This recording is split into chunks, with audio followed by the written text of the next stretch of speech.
بسم الله الرحمن الرحيم. قل يا عبادي الذين أسرفوا على أنفسهم لا تقنطوا من رحمة الله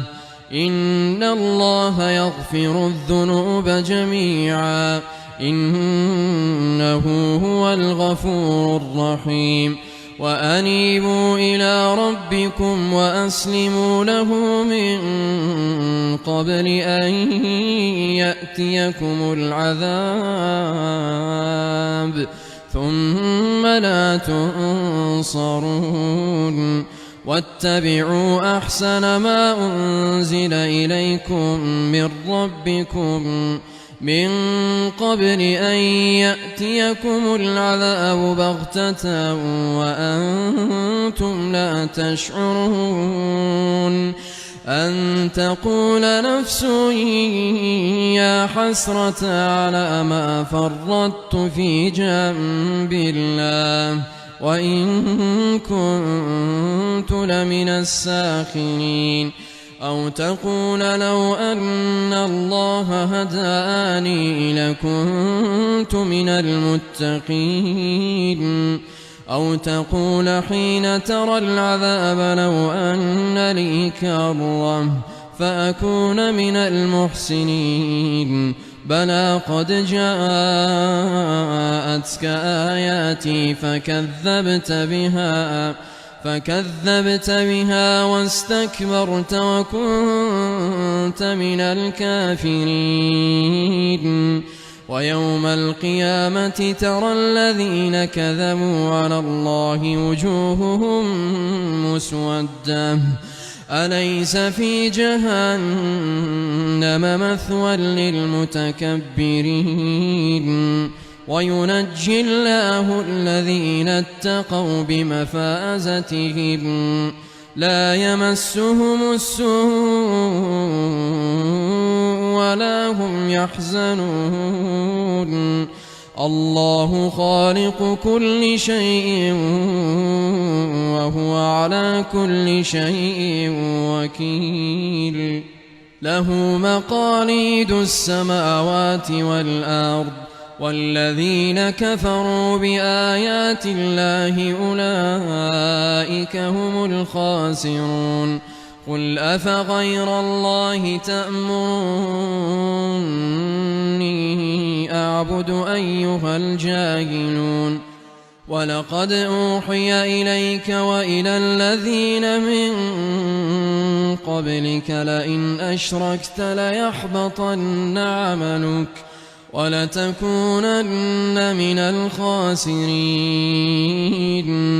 بل الله فاعبد وكن من الشاكرين وما قدروا الله حق قدره والأرض جميعا قبضته يوم القيامة والسماوات مطويات بيمينه سبحانه وتعالى عما يشركون ونفخ في الصور فصعق من في السماوات ومن في الأرض إلا من شاء الله ثم نفخ فيه أخرى فإذا هم قيام ينظرون وأشرقت الأرض بنور ربها ووضع الكتاب وجيء بالنبيين والشهداء وقضي بينهم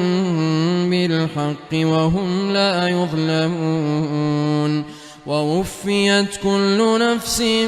ما عملت وهو أعلم بما يفعلون وسيق الذين كفروا إلى جهنم زمرا حتى إذا جاءوها فتحت أبوابها وقال لهم خزنتها ألم يأتكم رسل منكم يتلون عليكم آيات ربكم وينذرونكم لقاء يومكم هذا قالوا بلى ولكن حقت كلمة العذاب على الكافرين قيل ادخلوا أبواب جهنم خالدين فيها فبئس مثوى المتكبرين